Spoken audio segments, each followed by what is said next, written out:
नमस्कार प्यारे बच्चों, कैसे हैं आप? अच्छे हैं सभी बच्चे।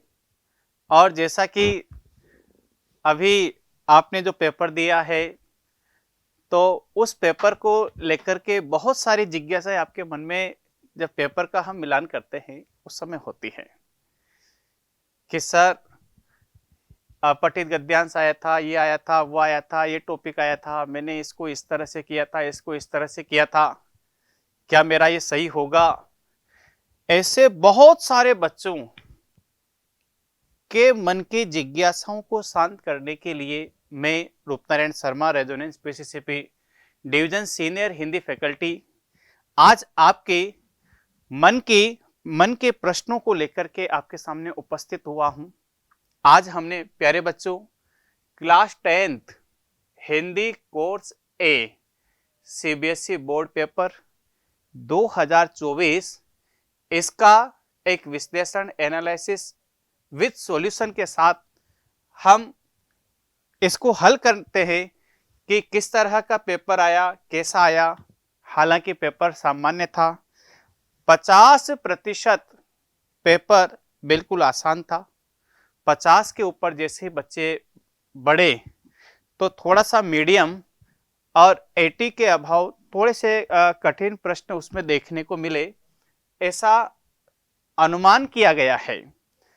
तो देखते हैं हिंदी कक्षा 10वीं, और आपको ये दिशा निर्देश वहां पर दिए गए थे। क्या था आपके पेपर के बारे में? पहला था कि कृपया जांच कर ले कि इस प्रश्न पत्र में कितने 17 प्रश्न हैं। कुल टोटल 17 प्रश्न आए थे, बिल्कुल।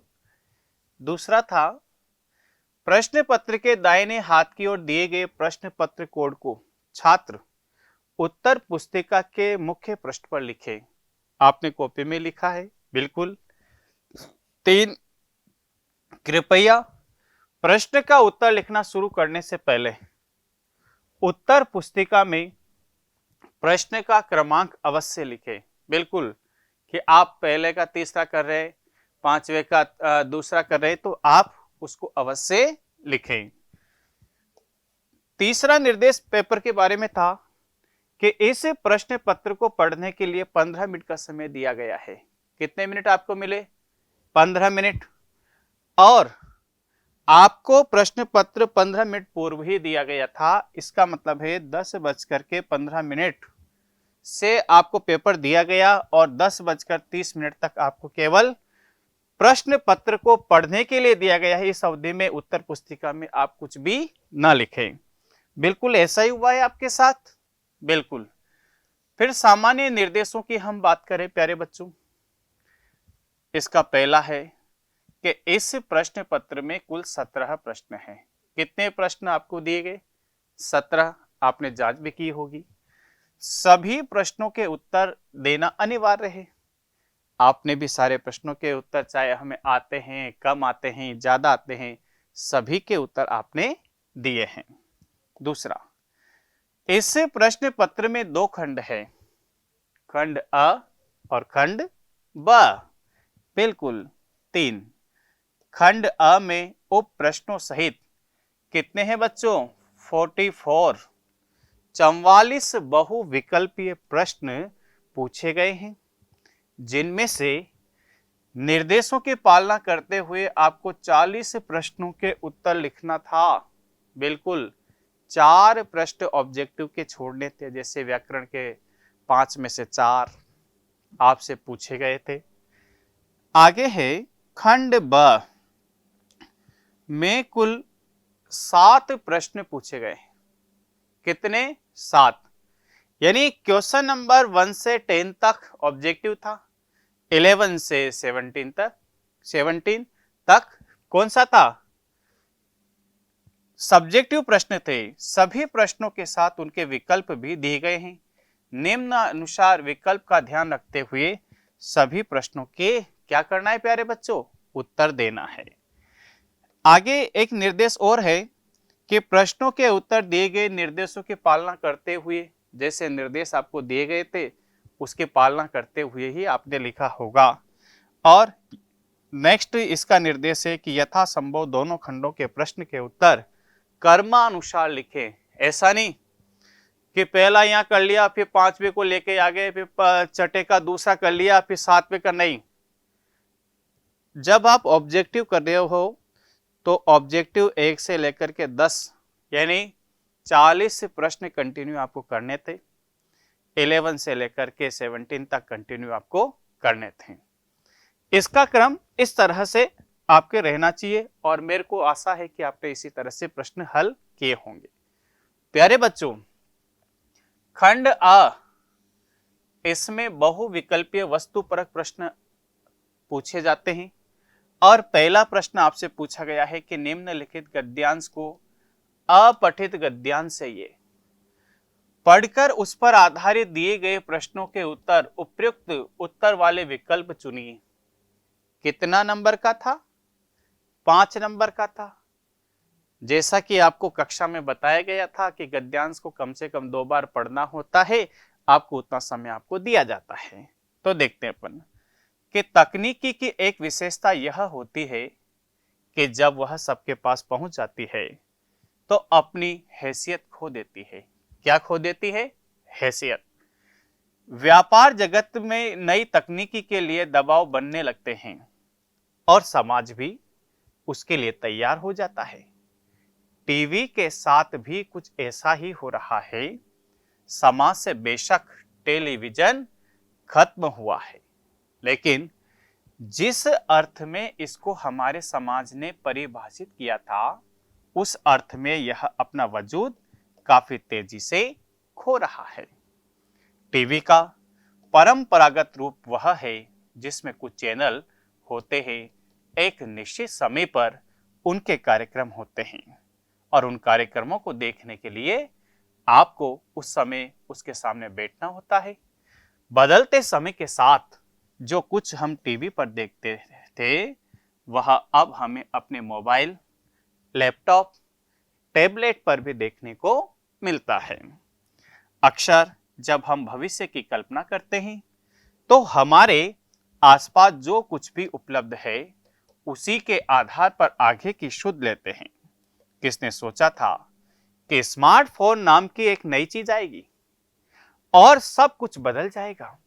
आज जो टेलीविजन सेट बाजार में मिलते हैं वे सब स्मार्टफोन की नकल करते दिखाई देते हैं। उन्हें कहां भी स्मार्ट टीवी ही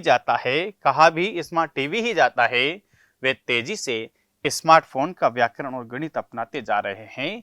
पारंपरिक टीवी हमारे जरूरतों की पर पूरा नहीं उतर रहा, इसलिए धीरे धीरे विदा हो रहा है।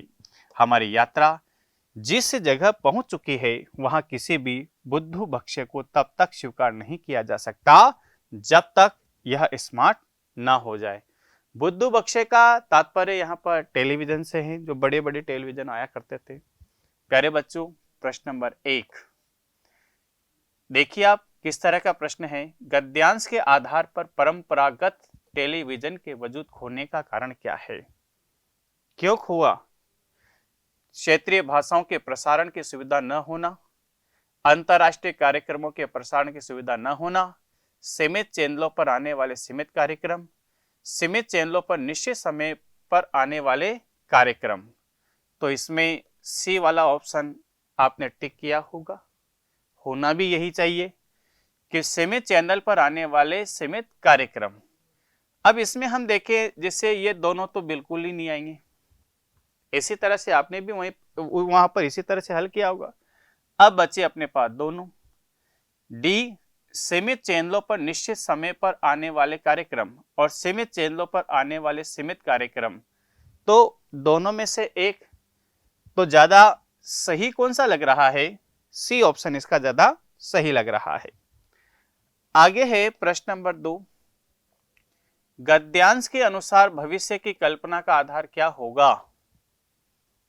अतीत की उपलब्धियां, वर्तमान की उपलब्धियां, विकसित देशों की उपलब्धियां और विकासशील देशों की उपलब्धियां।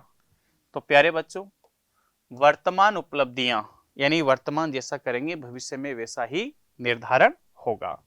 आसान प्रश्न है। प्रश्न नंबर 3, स्मार्ट टीवी कहा जाता है, किसको कहा जाता है? सुंदर सजीले शोभनीय टीवी को बिल्कुल भी नहीं कहा जाता स्मार्ट टीवी। पारंपरिक टीवी से भिन्न आधुनिक टीवी को, आधुनिक तकनीकी सुविधा से युक्त टीवी को, और स्मार्टफोन की तरह उपलब्ध कराने वाले टीवी को। तो अपन ने स्मार्टफोन ज्यादा यूज किया तो स्मार्टफोन यहां पर हो सकता है, और इससे कम ये, इससे कम ये, यानी प्रश्न है लेकिन एक अपन कह सकते हैं मीडियम प्रश्न है। थोड़ी सी समस्या रही होगी, लेकिन जहां तक है आपने पूरा दिमाग लगाया होगा, यूज किया होगा, तो आपको प्रश्न आ गया होगा। प्यारे बच्चों, बुद्धू बक्सा संकेतार्थ है रेडियो का, टेप रिकॉर्डर का, टीवी का और वीडियो प्लेयर का। तो बड़ी बड़ी टीवी आया करती थी तो टीवी का ही है, क्योंकि हम टीवी के विषय में पढ़ रहे हैं। क्वेश्चन बिल्कुल आसान है, कोई दिक्कत आपको इसमें नहीं आनी चाहिए।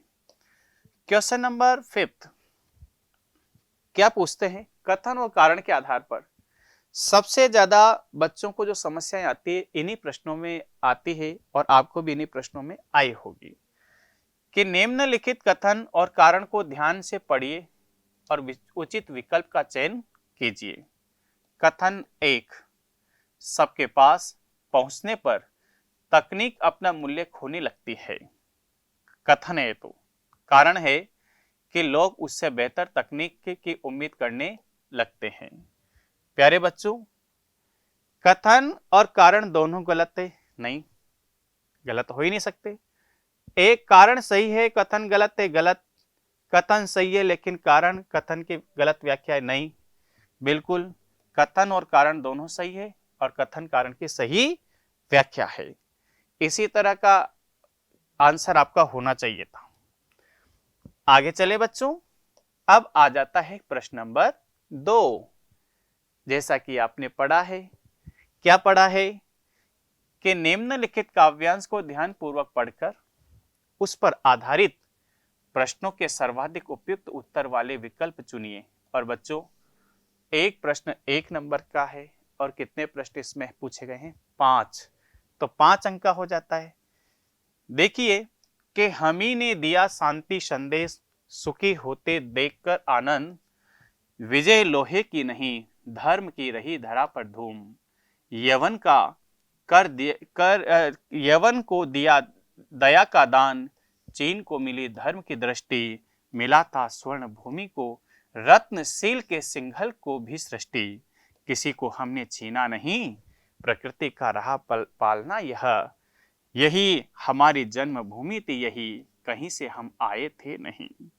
जातियों का उत्थान पतन, आंधियां झड़ी प्रचंड शमीर, खड़े देखा झेला हंसते, प्रलय में पले हुए हम वीर, चरित के पुत भुजा में शक्ति, नम्रता रही सदा संपन्न, हृदय के गौरव में था गर्व, किसी को देख न सके विपन्न, हमारे संचय में था दान, अतिथि थे सदा हमारे देव, वचन के सत्य हृदय के तेज, प्रतिज्ञा में रहती थी टेव। टेव यानी जिद्दी, इच्छा।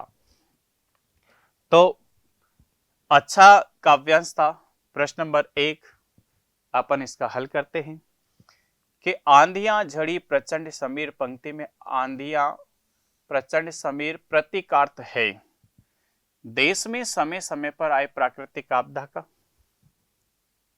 प्राकृतिक आपदा से तो जुड़ा हुआ है नहीं, तो बिल्कुल भी नहीं होगा।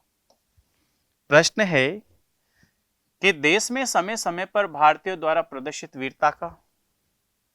हो सकता है। देश में समय समय पर भारतीयों के आए पतन का, यह भी नहीं होगा। देश में समय समय पर आए भीषण संकटों का भी हो सकता है, लेकिन सबसे ज्यादा सार्थकता इसमें बी ऑप्शन की होनी चाहिए। आगे चले बच्चों, अब प्रश्न नंबर 2 की हम बात करें कि विजय केवल लोहे की नहीं धर्म की रही धरा पर धूम का आशय क्या है? बिल्कुल अच्छा प्रश्न है। धरती पर अस्त्र शस्त्र से विजय प्राप्त की जाती है, धर्म से नहीं। बिल्कुल विपरीत है, तो बिल्कुल भी नहीं होगा। धर्म के मार्ग पर चलकर ही लोगों को जीता जा सकता है, हो सकता है, धर्म के मार्ग पर चलकर ही लोगों को जीता जा सकता है, अस्त्र शस्त्र से नहीं। धरती पर धर्म की ध्वजा फहरानी चाहिए, अस्त्र शस्त्र नहीं। तो इसमें अपन ने सी ऑप्शन बिल्कुल सही माना है और होना भी यही चाहिए। यदि यह ना आता तो फिर हम इन बी और डी में से दो करते। बिल्कुल आगे चले बच्चों, क्वेश्चन नंबर 3 पे चलते अपन कि हमी ने दिया शांति संदेश। हमी शब्द किसके लिए प्रयुक्त हुआ है? तो इसमें सीधा सीधा है भारतवासियों के लिए। सबसे आसान प्रश्न इसमें ये आपसे पूछा गया है। प्रश्न नंबर 4 की हम बात करें कि काव्यांश के आधार पर अनुपयुक्त विकल्प छांट करके लिखिए। प्यारे बच्चों, जो उपयुक्त नहीं है, भारत में सबके लिए भिक्षाटन की परंपरा, यानी जो भी हमारी शरण में आया है, जो भी मांगा है हमने, भारत ने विदेशियों को दिया है। यहाँ राजा भी निर्लिप्त भाव से रहते हैं, बिना लिप्ति के, यानी उसके भारतीय शक्तिशाली होते हुए भी विनम्र है। ये तो है इसमें गुण। भारत पर प्रकृति का सदा अनुकंपा रही है, बिल्कुल रही है। तो इसका प्यारे बच्चों बी ऑप्शन इसमें होना चाहिए। आगे चले प्यारे बच्चों, अब एक और कठिन प्रश्न कथन और कारण से संबंधित। कथन और कारण पर विचार करते हुए सही विकल्प चुन करके लिखिए। कथन पहला है साहब कि भारत सदा से एक शांति प्रिय देश रहा है। दूसरा है कि भारत ने कभी विदेशी आक्रमणों का डटकर सामना नहीं किया। पहला है कि कथन सही है किंतु कारण गलत है। दूसरा है कथन गलत है किंतु कारण सही है। तीसरा है कथन और कारण दोनों सही है। हाँ, भारत ने कभी विदेशी आक्रमणों का डटकर सामना नहीं किया, किंतु इसकी व्याख्या है कथन और कारण दोनों सही है किंतु, लेकिन अपन ने इसमें यह लिया है कि डट करके सामना तो किया है। बिल्कुल, तो ए ऑप्शन इसका होना चाहिए। प्यारे बच्चों, प्रश्न नंबर 3 व्याकरण से संबंधित प्रश्न पूछे गए हैं। जो टॉपिक आपको सिलेबस में दिए गए थे कि वाक्य विचार से संबंधित पहला होना चाहिए, तो पहला क्वेश्चन नंबर 3 व्याकरण वाक्य विचार से आपकी शुरू हुई थी। तो देखते हैं अपन कि निर्देशानुसार रचना के आधार पर वाक्य भेद पर आधारित 5 बहुविकल्पीय प्रश्न। कितने बच्चों? 5 बहुविकल्पीय प्रश्न दिए गए हैं, जिनमें से आपने कितने किए? 4। और ये 4 करोगे तो एक कितने का रहेगा? एक प्रश्न 1 नंबर का रहेगा। तो सबसे पहला प्रश्न देखते हैं अपन कि कस्बे के लड़कों और लड़कियों का एक स्कूल था। इस वाक्य में संयुक्त वाक्य होगा। तो प्यारे बच्चों, कस्बे में एक लड़कों का स्कूल था और एक लड़कियों का स्कूल था। जहां पर और आता है वहां पर संयुक्त वाक्य होता है। आपने कक्षा में पढ़ा, हमने आपको बहुत अच्छी तरीके से पढ़ाया था, तो यह भी आपको आ गया होगा। प्रश्न नंबर 2 कि यदि संस्कृति का कल्याण की भावना से नाता टूट जाएगा तो वह असंस्कृति बन जाएगी। प्यारे बच्चों, पूछा क्या गया था? सरल वाक्य में रूपांतरित कीजिए। तो पहला है कि संस्कृति में कल्याण की भावना होनी चाहिए, नहीं तो लगते ही तो मिश्र में चला जाता है। इसमें भी तो, इसमें भी तो लगा हुआ है, तो मिश्र हो जाएंगे। कल्याण की भावना से नाता टूटने पर संस्कृति असंस्कृति बन जाएगी। संस्कृति कल्याणकारी होती है और उसमें यह भावना होती है कि नहीं। तो इसमें अपन ने सी ऑप्शन आपके टिक किया है और आपने भी यही किया होगा, ऐसी मुझे उम्मीद है। आगे चले प्यारे बच्चों, आगे है कि निम्नलिखित वाक्यों में से सरल वाक्य पहचान करके दिए गए विकल्पों में से सर्वाधिक उपयुक्त वाला उत्तर विकल्प चुनकर के लिखिए। प्यारे बच्चों, सरल वाक्य बताना है आपको। यह एक सफल और अत्यंत सराहनीय प्रयास है। मूर्ति पर चश्मे तो था, लेकिन वह परम संगमरमर का था। उस चश्मे को देख करके उनके चेहरे पर कौतुक भरी मुस्कान फैल गई। जो योग्यता किसी में सर्वस्व त्याग की रहती है, वह भी। तो इसमें कौन सा होना चाहिए? इसमें कौन सा होना चाहिए? ए ऑप्शन पहला और तीसरा सरल वाक्य है, बाकी नहीं है। चले आगे। थोड़ा कंफ्यूजन वाला क्वेश्चन था, लेकिन आपको आ गया होगा, दिमाग लगाया होगा। तो आगे चले अपन कि निम्नलिखित वाक्यों में मिश्र वाक्य का उदाहरण बताना है साहब आपको। मिश्र वाक्य में आपने पढ़ाई है क्या कि जितना उतना जैसे वैसे सब पढ़ा हुआ है, और आपको बहुत अच्छी तरीके से तैयारी करवाई थी इसकी। तो बिल्कुल इसमें वह अपना खाना स्वयं न खा करके दूसरों को, ये तो सरल वाक्य है। उस युवा लड़की ने आजादी की लड़ाई में बढ़ चढ़कर भाग लिया, सरल है। मनुष्य की आज की व्यथा को उन्होंने बखूबी समझा और व्यक्त किया, यह भी नहीं है मिश्र वाक्य। रुद्र जी जितने निष्ठावान काशी के प्रति थे उतने ही साहित्य के प्रति भी थे। तो डी ऑप्शन आपने इसका टिक किया होगा। बिल्कुल किया है। मुझे ऐसी उम्मीद है, ऐसी आशा है आपसे कि बिल्कुल आपका पेपर बिल्कुल आसानी से आपने किया होगा, सोच समझ के किया होगा, जैसा कि हमने पढ़ाया होगा। तो आपने उसी के अकॉर्डिंग प्रश्न किए होंगे, तो बिल्कुल सही आपके प्रश्न रहे होंगे। क्वेश्चन नंबर 5, स्तंभ 1 को स्तंभ 2 से सम्मिलित कीजिए और सही विकल्प का चयन कीजिए। प्यारे बच्चों, पहला है क्योंकि वह अनुभूति जन्य है इसलिए महत्वपूर्ण है। दूसरा है अनुभूति जन्य होने के कारण वह महत्वपूर्ण है। यह तो सरल वाक्य है, यह मिश्र है। वह अनुभूति जन्य है इसलिए मेरे लिए महत्वपूर्ण है, ये संयुक्त है। तो इसमें सीधा सीधा अपन डी ऑप्शन जो अपन ने इसमें हल किया, तो डी ऑप्शन इसका सही आंसर होगा, बिल्कुल होगा। आगे बढ़े, प्रश्न अच्छा था। अब प्रश्न नंबर 4 अपने पास है प्यारे बच्चों, और ये वाच्य से संबंधित जो आपका टॉपिक है वाच्य, इसमें भी 5 प्रश्न पूछे गए थे और जिनमें से 4 के आपको आंसर देने थे। तो पहला क्वेश्चन देखते हैं अपन। लेखक ने सरकारी नौकरी से त्यागपत्र दे दिया। इस वाक्य को का वाच्य पहचान करके लिखिए। बिल्कुल आपने कर्तृवाच्य लिख दिया होगा, क्योंकि आपको पढ़ाया गया था बिल्कुल कि साधारण जो भी है, हाँ, जिसमें कर्ता ही क्रिया कर्ता के अनुसार होती है तो कर्तृवाच्य होता है, बिल्कुल। दूसरा है कि निम्नलिखित वाक्यों में भाववाच्य का उदाहरण नहीं है। ये थोड़ा सा कठिन है। अब इसमें कठिनाई कहां पर आई होगी? देखिए आप, इस मोर से उड़ा नहीं जाता, तो क्या भाववाच्य का उदाहरण है? बिल्कुल है। मोहित बहुत सुशीला गा पाता है, नहीं होगा। दादी जी से पैदल नहीं चला जाता।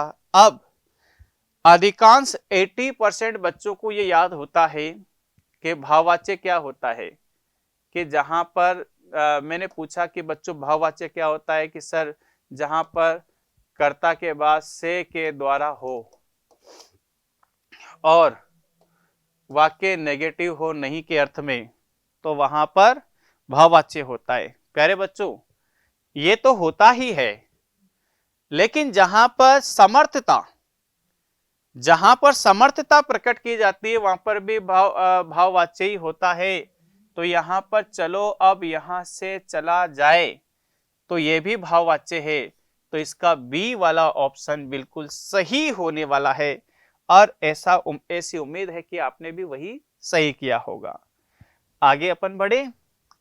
नेक्स्ट, कि द्विवेदी जी द्वारा स्त्रियों को शिक्षा देने की वकालत की गई, इस वाक्य में किस वाच्य का उदाहरण है?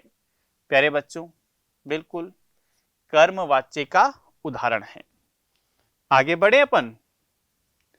क्वेश्चन नंबर 4, निम्नलिखित वाक्यों में कर्म वाच्य पहचान कर दिए गए विकल्पों में सर्वाधिक उपयुक्त वाला विकल्प चुन करके लिखिए। देखिए आप, क्या पहचान है कर्मवाच्य? कमलेश ने आत्मकथा, यात्रा वृत्तांत और संस्मरण भी लिखे, कर्मवाच्य नहीं है। मधु काकरिया जी ने कोलकाता विश्वविद्यालय से अर्थशास्त्र में एमए किया, ये भी नहीं है। उनके द्वारा युवा वर्ग की समस्याओं को केंद्र में रखा गया, और रुद्र जी द्वारा अध्यापक। तो इसमें 3 और 4 कर्मवाच्य है, जैसा कि आपको पढ़ाया गया था। क्वेश्चन नंबर 5, स्तंभ वाले क्वेश्चन थोड़े से कठिन होते हैं, लेकिन बच्चे इनकी यदि प्रैक्टिस अच्छी होती है तो बच्चे आसानी से कर लेते हैं। कि जैसे अभी रेजोनेंस में पढ़ने वाले बच्चों को तो बिल्कुल भी समस्या इसमें नहीं आई होगी, क्योंकि कई बार ऐसे प्रश्न इनको प्रश्न पत्र में जो सैंपल पेपर दिए गए थे प्री बोर्ड पहला, दूसरा, तीसरा, तो उसमें हमने काफी अच्छी प्रैक्टिस कराई थी इसकी। तो देखिए, आप स्तंभ 1 और स्तंभ 2 में सम्मिलित कीजिए और सही विकल्प चुनिए। पहला, माताजी से खाली बैठा नहीं जाता, वह खट्टे फल खाना पसंद नहीं करता और उससे लंबी कविता नहीं लिखी जाती। तो प्यारे बच्चों, मेन क्या है इसमें? पहला कैसे कि माताजी से खाली बैठा नहीं जाता भाववाच्य है, और उससे लंबी कविता नहीं लिखी जाती, ये भी भाववाच्य है। तो इसकी आपको सावधानी रखनी चाहिए थी। ये बहुत कम बच्चों के सही रहा होगा, बिल्कुल इसमें काफी दिमाग बच्चों को लगाना पड़ा होगा। और प्यारे बच्चों, प्रश्न नंबर अलंकार से संबंधित 5 है। तो अलंकार से संबंधित 5 प्रश्न आपसे पूछे गए थे, जिनमें से 4 प्रश्नों के उत्तर आपने दिए हैं। तो पहला है, अच्छा प्रश्न है कि अंबर पनघट में डूबो रही तारा घट उषा नागरी। आज दिन तक जितने भी प्रश्न पत्रों में ये उदाहरण दिया हुआ है कविता की पंक्ति, इसमें रूपक अलंकार बताया गया।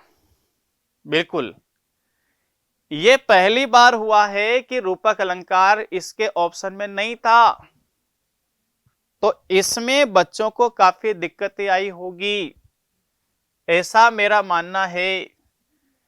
तो इसमें कौन सा अलंकार हो सकता है?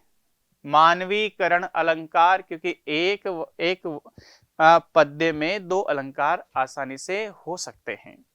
बिल्कुल, तो ये आपको थोड़ा सा कठिन लगा होगा, लेकिन आपने इस सूझबूझ के साथ किया होगा तो आ गया होगा। प्रश्न नंबर 2 पे चले अपन। जे रहीम गति दीप की कुल कपूत गति सोई, बारे उजियारो करे बड़े अंधेरो होय। प्यारे बच्चों, ये तो डायरेक्ट उदाहरण आपको मिला है श्लेष अलंकार का, तो ये तो आपको आसानी से आ गया होगा। प्रश्न नंबर 3 पे चलते हैं अपन कि निम्नलिखित काव्य पंक्तियों में से कौन सी काव्य पंक्ति में मानवीकरण अलंकार है? कंफ्यूज पैदा करने वाला क्वेश्चन था ये। अब बच्चे कंफ्यूज हुए नहीं हुए? इनमें से इन दोनों में तो बिल्कुल भी नहीं है। अब आपके सामने बचे 2 है, टूट पड़ा भू पर अंबर। हाँ, जैसे अंबर धरती पर टूट पड़ा हो। फूटे हैं आमों के बोर और भोर वन वन टूटे हैं। तो प्यारे बच्चों, इसका डी ऑप्शन आंसर हो सकता है, बिल्कुल। और डी ना होने की स्थिति में ए वाला हो सकता था, बिल्कुल। तो थोड़ी सी समस्या इसमें रही होगी। आगे, राणा की पुतली फिरी नहीं तब तक चेता मुड़ जाता था। हो आपको एक अलंकार पढ़ाया गया था कि हनुमान की पूंछ में लग न पाई आग, लंका सारी जल गए निशाचर भाग। पूंछ में तो आग ही नहीं लगी और लोगों ने समझ लिया कि आग लग गई, सारे के सारे भाग गए। हाँ, जब किसी भी कथन को बड़ा चढ़ा करके प्रस्तुत किया जाता है तो वहां पर प्यारे बच्चों अतिशयोक्ति अलंकार होता है। तो यहां पर कौन सा अलंकार है? अतिशयोक्ति अलंकार। आगे चलें। क्वेश्चन नंबर 5, सतसैया के दोहरे ज्यो नाविक के तीर, देखन में छोटे लगे घाव करे गंभीर। प्यारे बच्चों, उत्प्रेक्षा अलंकार हमने पढ़ा था क्या? कि जहां पर उपमेय की उपमान के साथ संभावना कल्पना बताई जाती है उसको उत्प्रेक्षा अलंकार कहते हैं। इसमें ज्यों त्यों, मनु मानु मानहु, जनु जानू जानहु आदि आते हैं। तो ये भी आपसे डायरेक्ट प्रश्न पूछा गया था, बिल्कुल आसान प्रश्न था और आपने ऐसी आशा है कि बिल्कुल किया होगा इसको हल। क्वेश्चन नंबर 6, किससे संबंधित?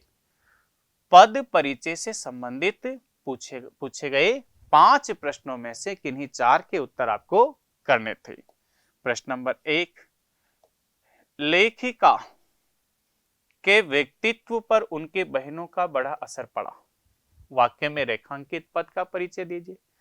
अब प्यारे बच्चों, यदि हम पाठ्य पुस्तिका से देखें तो लेखिका मनु भंडारी जी के लिए हुआ है यूज, और मनु भंडारी जी तो व्यक्तिवाचक संज्ञा है, लेकिन लेखिका को देखें तो जातिवाचक संज्ञा का यहां पर बोध हो रहा है, क्योंकि लेखिका संपूर्ण लेखिकाओं का।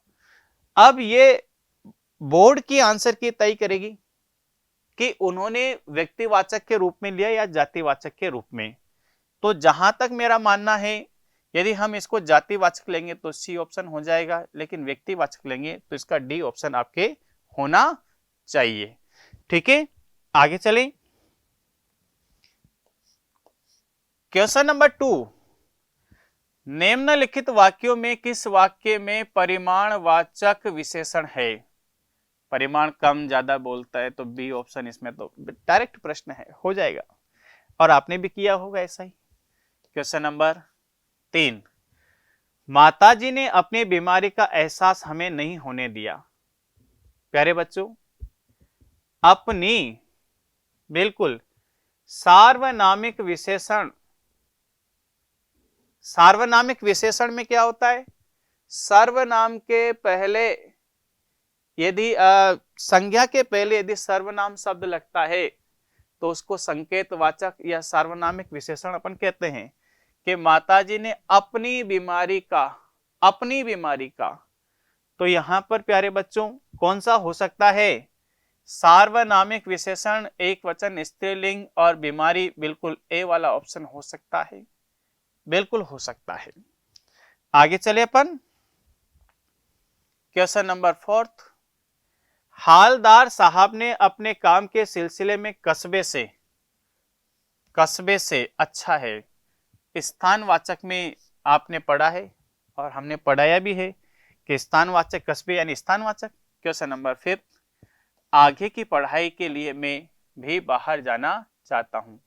बच्चों यहां पर रेखांकित किया हुआ था मैं, बिल्कुल, तो मैं उत्तम पुरुष सर्वनाम के अंतर्गत आता है, बिल्कुल आता है साहब। आगे बढ़े अपन, आसान प्रश्न था। अब आपके प्रश्न नंबर आता है 7, और ये किससे पूछा गया था?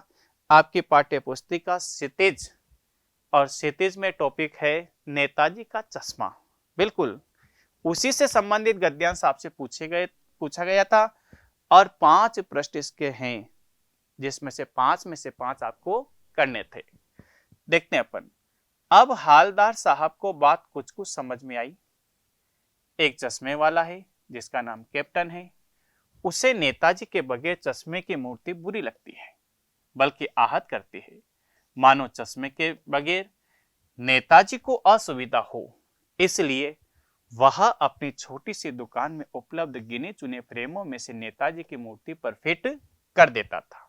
लेकिन जब कोई ग्राहक आता और उसे वैसे ही फ्रेम की दरकार होती जैसा मूर्ति पर लगा है, तो कैप्टन चश्मे वाला मूर्ति पर लगा फ्रेम संभवतः नेताजी से क्षमा मांगते हुए लाकर के ग्राहक को दे देता और बाद में नेताजी को दूसरा फ्रेम लौटा देता।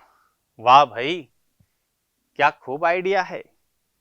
लेकिन भाई एक बात अभी भी समझ में नहीं आई।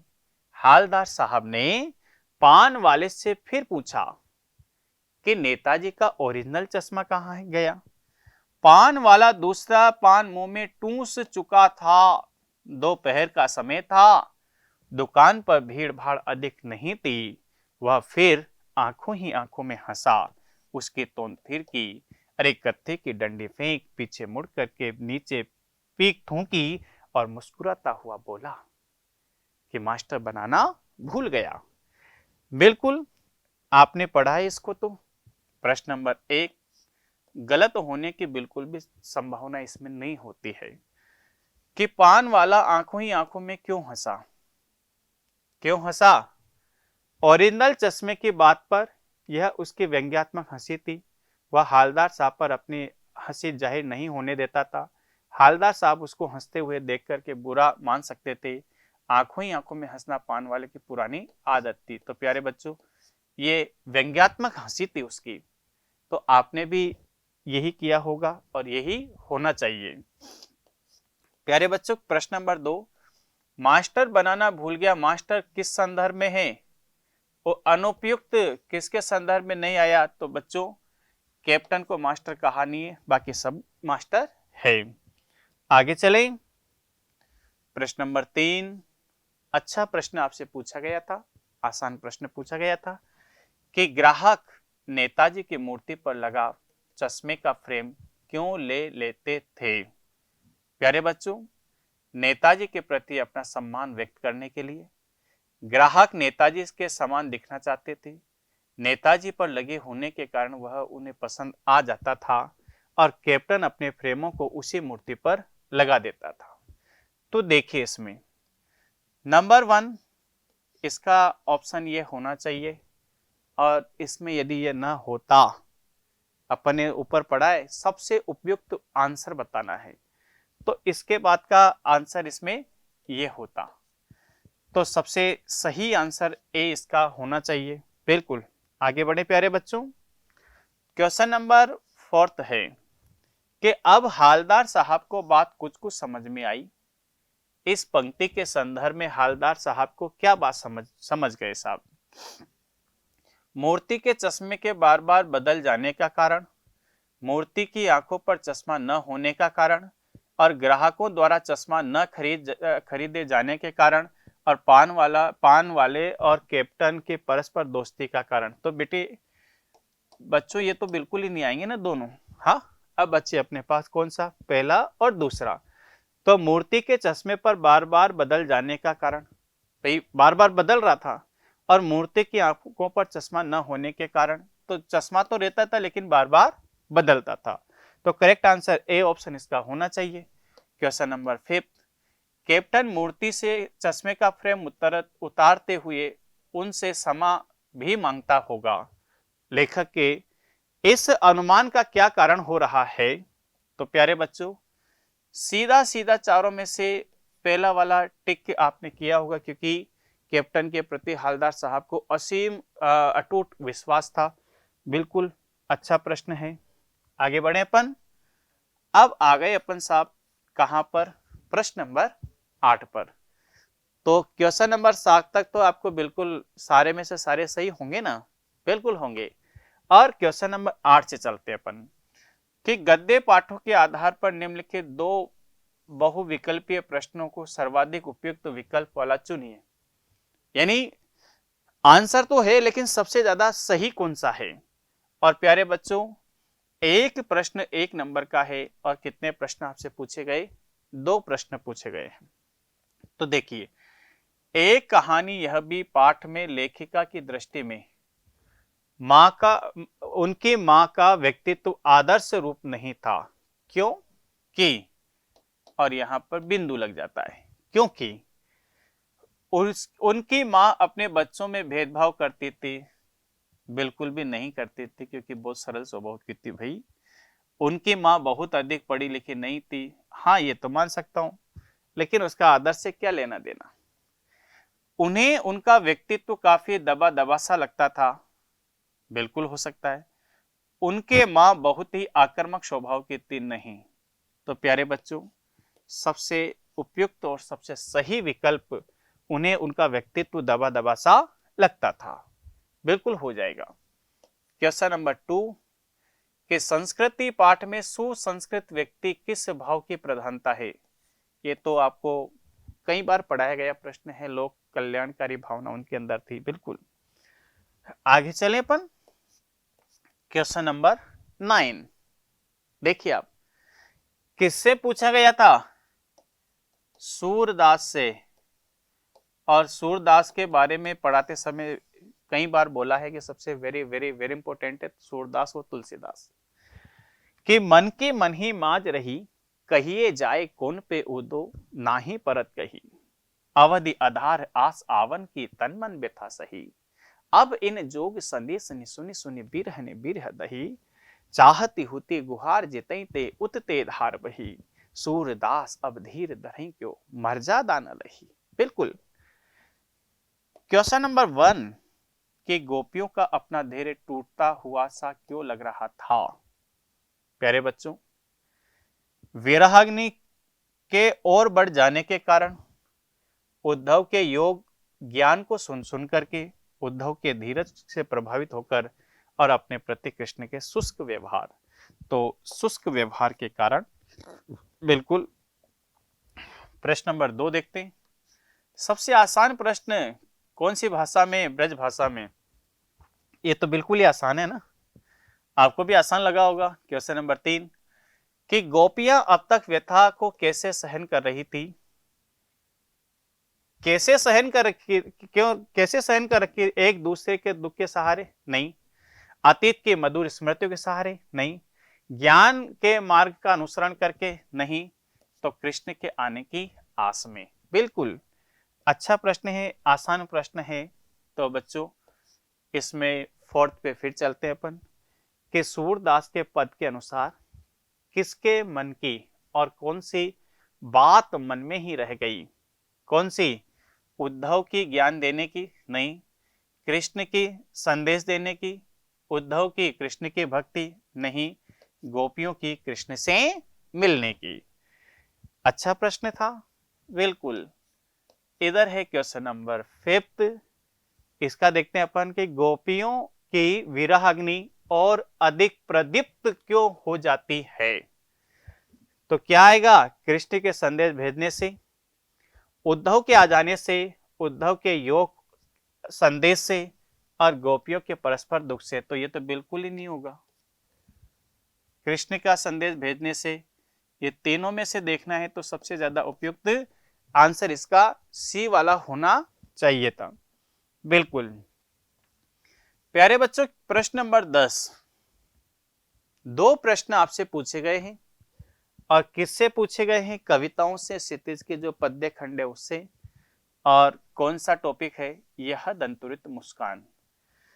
कि कविता में प्रश्न नंबर 1 देखो इसका कि यह दंतुरित मुस्कान कविता में बच्चा अपने पिता को क्यों नहीं पहचान पाता है?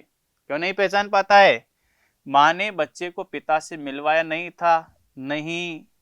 छोटे बच्चे सिर्फ अपनी माँ को ही पहचानते हैं। बच्चे अपने पिता को पहली बार देख रहा था, विशेष कारणवश पिता अपने बच्चे को देखना नहीं चाहता था। ये तो बिल्कुल भी नहीं होगा, ये भी बिल्कुल भी नहीं होगा। तो इसका सही विकल्प सी ऑप्शन आपके होना चाहिए।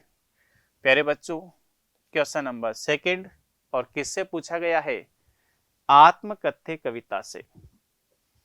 कि आत्मकथ्य कविता के आधार पर लिखे कि कवि अपने जीवन पथ की थकान कैसे दूर करता है। तो क्या आना चाहिए? अपने अतीत के सुखद स्मृतियों के सहारे, अपने अतीत के दुखद के नहीं, अपनी स्मृति अनुभवों पर आधारित साहित्य सृजन करके, और अपने विविध प्रकार के साहित्य। तो प्यारे बच्चों, इसमें सबसे पहली प्राथमिकता तो किसकी होनी चाहिए? ए ऑप्शन की। लेकिन इसका कहीं ना कहीं डी ऑप्शन भी, क्योंकि इसको मैं इस तरह से मान के चल रहा हूं क्योंकि आत्मकथा लिखवाने के लिए जब लेखक के दोस्त आए तब वो साहित्य नहीं कर रहे थे, लेकिन जयशंकर प्रसाद जी एक साहित्यकार हैं, तो हो सकता है कि वह अपने अकेलेपन को साहित्य के माध्यम से ही दूर करते हों।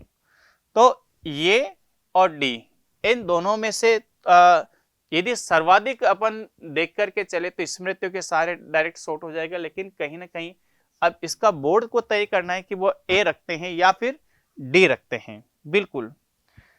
प्यारे बच्चों, खंड अ पूरा हुआ और खंड ब की ओर चलते हैं। और खंड ब किसके लिए है? वर्णात्मक प्रश्न के लिए है। तो अपन ने प्रश्न नंबर 11 यहां पर आपके सामने लिया है और गद्य पाठों के आधार पर, किसके आधार पर? गद्य खंड, क्षितिज के गद्य खंड के आधार पर 4 प्रश्नों में से किन्हीं 3 प्रश्नों के उत्तर 25 से 30 शब्दों में दीजिए। और एक प्रश्न कितने नंबर का है? 2 अंक का। प्रश्न कितने करने हैं? 3। और पूछे कितने हैं? 4। 4 प्रश्न दिए गए हैं, 3 हल करने हैं और 2 अंक हैं। तो प्रश्न नंबर 1 कैसा पूछा है देखो एक कहानी यह भी के आधार पर लिखिए कि मनु भंडारी को नए सिरे से अपना अस्तित्व का बोध कब हुआ। प्यारे बच्चों, जब शीला अग्रवाल जी ने पिताजी को समझाया कि आपकी बेटी तो पूरे कॉलेज को अपने अंडर में कर लेती है, यानी हुदड़ंग करती है, और देश के स्वतंत्रता संग्राम के जब दिन आए तो उन्होंने बढ़ चढ़ कर के भाग लिया। तो पिताजी का रोक टोक जब नहीं उनके ऊपर नहीं रही और राजेंद्र के साथ उनकी जब शादी हो गई थी तो बिल्कुल वह पिताजी के जो अंकुशता है उससे दूर हुई और अपनी स्वतंत्रता से देश की आज़ादी में अपना योगदान देने लगती है। इसका आंसर हमने इस तरह से भी बनाने का प्रयास आपके लिए किया है कि पिताजी की आज़ादी की सीमा यहीं तक थी, उनकी घर में लोगों के बीच बैठू उठू जानू और नारे लगाती, हड़तालें करवाती, लड़कों के साथ शहर में सड़कों को नापती, सारी आधुनिकता के बावजूद बर्दाश्त करना उनके लिए मुश्किल हो रहा था। तो किसी की दी हुई आज़ादी के दायरे में चलना मेरे लिए जब रगों में लहू की जगह लावा बहता हो तो सारे निषेध, सारी वर्जनाएं, सारे भय कैसे ध्वस्त हो जाते हैं, यह तभी जाना जब अपने क्रोध को थरथरा देने वाले पिताजी से टक्कर लेने का सिलसिला तब तक शुरू था, राजेंद्र से शादी की तब तक वह चलता ही रहा। बिल्कुल अच्छा इजी प्रश्न है, कोई दिक्कत नहीं आई होगी। प्यारे बच्चों, ख सहनाई क्या है? ये तो बिल्कुल ही आसान है। आपकी बुक में नौबत खाने में इबादत डायरेक्ट उसमें दी हुई पंक्तियां थी कि वैदिक इतिहास में सहनाई का कोई उल्लेख नहीं मिलता है, इसे संगीत शास्त्रानुसार सुशिर वाद्यों में गिना जाता है। अरब देश में फूंक मारकर बजाए जाने वाले वाद्य यंत्र जिसमें नाड़ी रीढ़ होती है उसको नए बोलते हैं, और सहनाई को शाहनई अर्थात सुशिर वाद्यों का शाह की उपाधि दी गई है। और भारतीय संगीत पर तो 16वीं शताब्दी के उत्तरार्ध में तानसेन द्वारा रची बंदिश जो संगीत राग कल्पद्रुम से प्राप्त होती है में सहनाई, मुरली और श्रृंगी, मूर्छंग आदि का वर्णन यहाँ पर आया है। अच्छा आसान प्रश्न था, आ गया हो गए तो भाई। प्रश्न ग है इसका कि लखनवी अंदाज पाठ में लेखक को ऐसा क्यों लगा कि उनकी उपस्थिति ने नवाब साहब को असहज कर दिया। बिल्कुल अच्छा प्रश्न है, कोई विशेष नहीं है। लेखक को सामने पाकर के नवाब साहब की आंखों में असंतोष दिखाई दिया। ऐसा प्रतीत हो रहा था जैसे लेखक की अचानक जाने में उनके एकांत चिंतन में विघ्न पड़ गया है। उन्होंने लेखक की संगति के लिए उत्साह नहीं दिखाया बल्कि उपेक्षा प्रकट करने के लिए गाड़ी से बाहर देखने लगे। बिल्कुल। और ग को देखिए, मैं थोड़ा सा जलपान कर लेता हूं।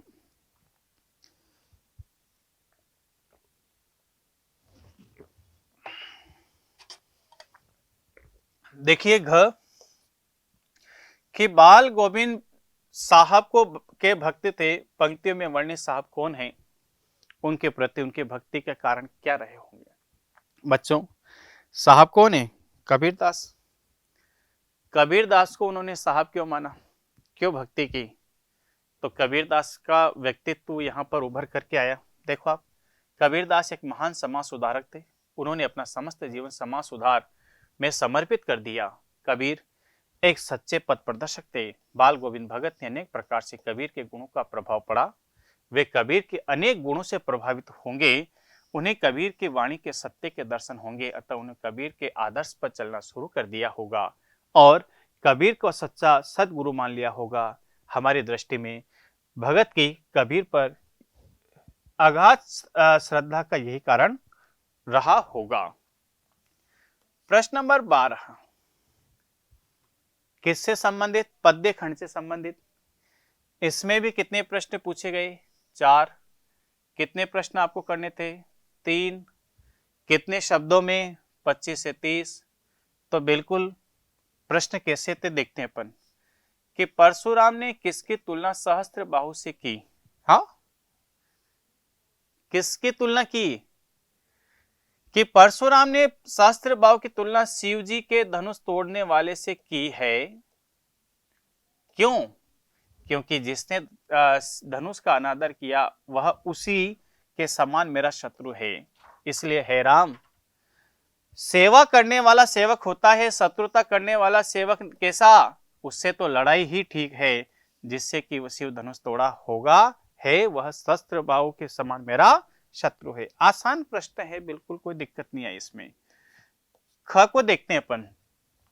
हाँ, ये थोड़ा सा कठिन आपको लगा होगा, क्योंकि बड़ा प्रश्न है, समझने में बच्चों को काफी थोड़ी सी दिक्कत आती है कि क्या आप इस बात से सहमत है कि निराला ने उत्साह कविता के माध्यम से सामाजिक परिवर्तन का संदेश दिया? कारण सहित स्पष्ट कीजिए। प्यारे बच्चों, सामाजिक परिवर्तन पे तो लिखा है, समाज को बदलना चाह रहे थे। क्यों? क्योंकि हमारा समाज दो भागों में विभक्त था, पूंजीपति वर्ग और एक निम्न वर्ग। शोषण और शोषक एक कुछ नहीं करता, तब भी आलीशान महल उनके खड़े हो गए। एक दिन रात मेहनत करके भी भूखा सो रहा है। तो उस सामाजिक विषमता को मिटाने के लिए ही वो सामाजिक क्रांति करना चाहते थे और देश के युवाओं को, युवा पीढ़ी को उत्साह दिलाना चाहते थे। तो उत्साह कविता में निराला का क्रांतिकारी और ओजस्वी व्यक्तित्व झलकता है साहब। बादल उनकी कविताओं का मुख्य विषय रहा है। बादलों की भीषण गर्जना का आभास होता है। वे गर्जन तर्जन करके घुमड़ घुमड़ करके बसने वाले बादलों को जन जन में छाना चाहते थे, उनके कष्टों को मिटाना चाहते थे, जिससे करुणा, कवि के करुणावान होने का पता चलता है। इस कविता में बादलों की गर्जन में उमड़ घुमड़ धाराधार बरसाने में व्यक्तित्व के गुण की छाप है। इससे पता चलता है कि महाप्राण निराला एक ओजस्वी, गर्विले, पौरुष से पूर्ण करुणावान कवि थे। बिल्कुल आ गया होगा, बिल्कुल अच्छा प्रश्न है। ग कि संगतकार की आवाज में हिचक की अनुभूति कब होती है? संगतकार कविता के आधार पर स्पष्ट कीजिए। प्यारे बच्चों, आसान, बिल्कुल आपके पास जो डीपीपी जो यहां से मॉड्यूल मिला है उसमें बिल्कुल सेम क्वेश्चन आपको मिला हुआ है। तो देखिए आप, संगतकार की आवाज में हिचक सी प्रतीत होने के कारण यह होता है कि वह यह सोच कभी खुला और जोरदार स्वर नहीं लगाता कि कहीं उसका स्वर मुख्य गायक के स्वर पर हावी न हो जाए। वस्तुतः स्वर लगाने के दौरान अपनी सीमा को भली भांति समझने वाला संगतकार मुख्य गायक का सम्मान करते हुए ऐसा करता है। वह मुख्य गायक का सहयोग करना ही अपना कर्तव्य समझता है। यही कर्तव्य उसकी हिचक के रूप में प्रकट होती है। प्यारे बच्चों, आगे देखते हैं। घ अट नहीं रही है कविता के आधार पर लिखिए कि फागुन मास के प्राकृतिक सौंदर्य का मानव मन पर क्या प्रभाव पड़ता है। बिल्कुल, फाल्गुन, ये तो आपने पढ़ा है ना नागार्जुन साहब का, कि फागुन का लोगों के मन पर बहुत गहरा प्रभाव पड़ता है। अरे उड़ने को नभ में तुम पर कर देते हो। कवि के द्वारा, पंक्ति के द्वारा कवि बताना चाहता है कि फागुन के महीने में लोग मन को में इतना उत्साह भर जाता है जिससे उनके पंख लग गए हों। अरे उनका मन करता है कि पंख लगाकर पक्षी की तरह आकाश में उड़ा जाए। बिल्कुल अच्छा प्रश्न है। अच्छा है या नहीं है? प्यारे बच्चों, आपकी पूरक पुस्तिका कौन सी कृति का, उससे संबंधित भी 3 प्रश्न आपसे पूछे गए थे, जिनमें से किन्हीं 2 के आपने उत्तर दिए।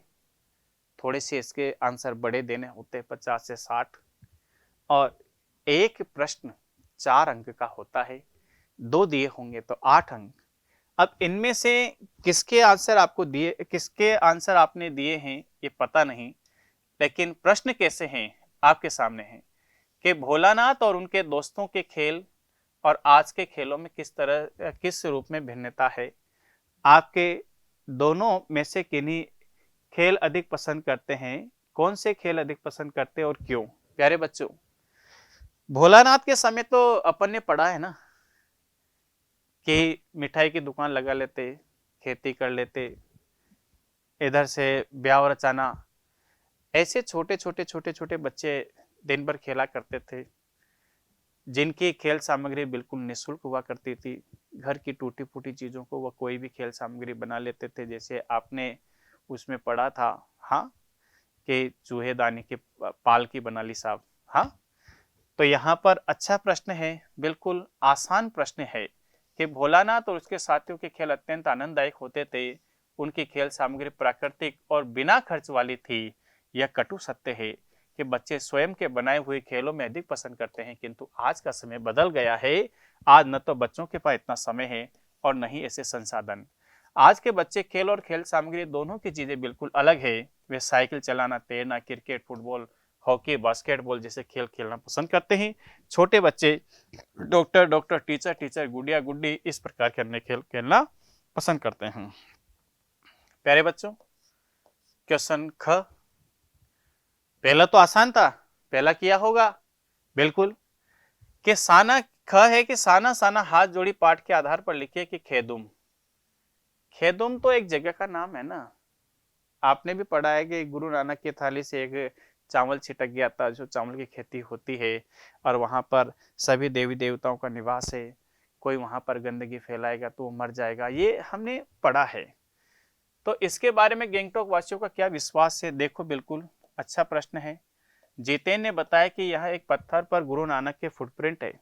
वे कहते हैं कि यहाँ गुरु नानक की थाली से थोड़े से चावल छिटक करके बाहर गिर गए थे, वहां चावल की खेती होती है। खेदुम के विषय में जितेन ने बताया कि खेदुम लगभग 1 किलोमीटर का क्षेत्र फैला हुआ यह देवी देवताओं का निवास है। जो यहाँ गंदगी फैलाता है वह मर जाता है। अच्छा प्रश्न है। आगे है ग, एक कृतिकार के लेखन और रचना के पीछे क्या कारण हो सकते हैं? मेरे को जहां तक संभावना है आपने पहला और दूसरा किया होगा, क्योंकि मैं क्यों लिखता हूं से संबंधित प्रश्न जो पूछे गए हैं, जो भी पूछे जाते हैं थोड़े से कठिन होते हैं। तो कठिन है कोई दिक्कत नहीं, लेकिन हमारे लिए तो आसान है कि आगे के अनुसार सभी लेखक कृतिकार नहीं होते, उनके द्वारा लिखे सब कुछ लेखन के अंतर्गत नहीं आता। आंतरिक अनुभूति और उनकी व्यवस्था से मुक्ति पाने हेतु लिखा गया लेखन सच्चा लेखन होता है।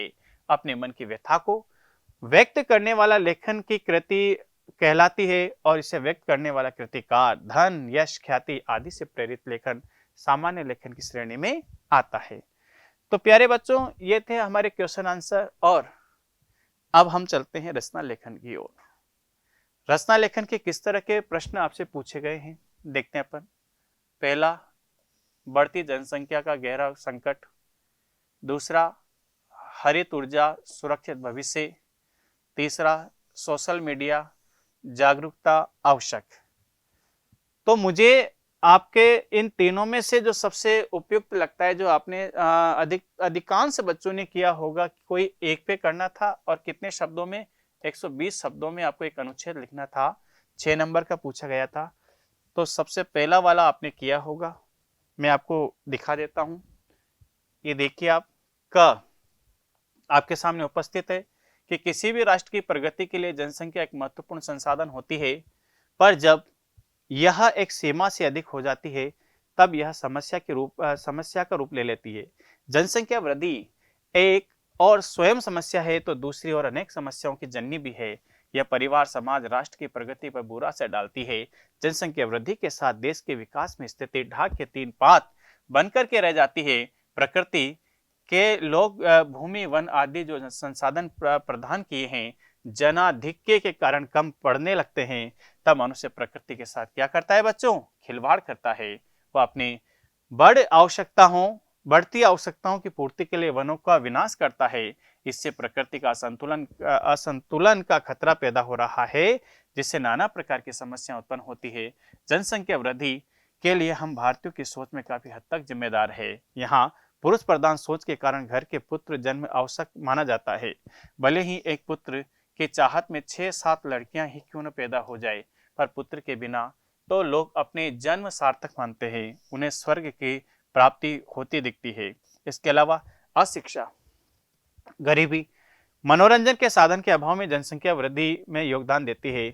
जनसंख्या वृद्धि रोकने के लिए लोगों का दुष्परिणाम में अवगत कराकर जन जागरूकता फैलाई जानी चाहिए। सरकार द्वारा परिवहन नियोजन साधनों को मुक्त वितरण किया जाना चाहिए और जनसंख्या वृद्धि में पाठ्य पुस्तिका में शामिल होना चाहिए। प्यारे बच्चों, क्वेश्चन नंबर 15, 5 अंक जो आपके पत्र लेखन के लिए होता है, और जैसा कि एक करना है तो हमने भी एक उदाहरण आपको इस तरह से प्रस्तुत किस तरह से बनाया होगा, आपने भी मेरे को लगता है कि इसी तरह से बनाया होगा कि आपका नाम अनामिका है, पिछले वर्ष आपके घर बदला है, तो बैंक खाते के पुराने पते के स्थान पर नया पता बदलवाने के संबंध में बैंक प्रबंधक को 100 शब्दों में तो सेवा में श्रीमान शाखा प्रबंधक पंजाब नेशनल बैंक पंजाब इसे खाते का पता बदलने हेतु महोदय सविनय निवेदन है कि मैं आपके बैंक का खाता धारक हूँ, मेरा नाम अनामिका है, कि खाता धारक हूँ, मेरा नाम अनामिका है, वर्तमान में मेरे घर का पता परिवर्तित हो चुका है, इसलिए आपसे निवेदन है कि मेरे खाते में जो पता अंकित है उसे परिवर्तन करने की कृपा करें। मैंने संपूर्ण जानकारी नीचे लिख दी है। मेरे नए एड्रेस का एड्रेस प्रूफ भी संलग्न है, अतः कृपया आप मेरे खाते का पता जल्द से जल्द बदल दें। इसके लिए मैं सदा आपकी आभारी रहूंगी। अनामिका, खाता क्रमांक और नया पता। तो प्यारे बच्चों, ऐसा मुझे विश्वास है कि आपने भी इसी तरह का बना करके लिखा होगा, तो बिल्कुल आपका सही आंसर है। क्वेश्चन नंबर 16 किससे संबंधित, या तो आपको ईमेल लिखना था या संवृत लिखना था, और दोनों ही प्रश्न आपके लिए आसान है, 5 अंक के प्रश्न थे। तो एक ईमेल के माध्यम से आपको मैं यहाँ पर बताना चाहता हूँ कि आपने भी जैसे टू सीसी सब्जेक्ट और इस हेडिंग में ईमेल लेखन किया होगा, बिल्कुल किया होगा, क्योंकि इसकी बॉडी भी अच्छी बनी हुई है और आपने भी ऐसी उम्मीद है कि आपने भी इसी तरह से अच्छी इसको बनाया होगा। बिल्कुल आगे बढ़े बच्चों। एक अंतिम प्रश्न 17, इसमें प्रश्न पूछा गया था कि आपके पिताजी घर का प्रथम तल किराए पर देना चाहते हैं, उससे संबंधित एक विज्ञापन तैयार करना था, और कितने अंक का था? 4 अंक का। आपके सामने विज्ञापन है, मकान किराए पर देना उपलब्ध है, इसकी विशेषता है, इसका संपर्क सूत्र, इसका चित्र। तो आपको ये कैसा लगा? क्या आपने भी वैसा ही किया है जैसा कि आपको बताया गया है? रेजोनेंस की तरफ से जो बच्चे पढ़े हैं, जिन बच्चों ने पेपर दिए हैं, तो मुझे रेजोनेंस के साथ साथ ऐसे तमाम बच्चों से ऐसी उम्मीद है कि आपने भी अपनी जी जान से मेहनत करके आपने प्रश्न पत्र को हल किया है, सूझबूझ के साथ हल किया है, और इसी आशा और विश्वास के साथ मैं ईश्वर से ये कामना करता हूं कि आपका परिणाम आपकी मेहनत के अनुसार परिणाम हो। आपने जितनी मेहनत की है वैसा आपका परिणाम हो, और इसी आशा और विश्वास के साथ मैं आपको बहुत बहुत धन्यवाद बोलना चाहूँगा, धन्यवाद देता हूँ कि प्यारे बच्चों, फिर नए कार्य के साथ फिर आपके सामने हाजिर होंगे। तब तक के लिए बहुत बहुत धन्यवाद। धन्यवाद प्यारे बच्चों।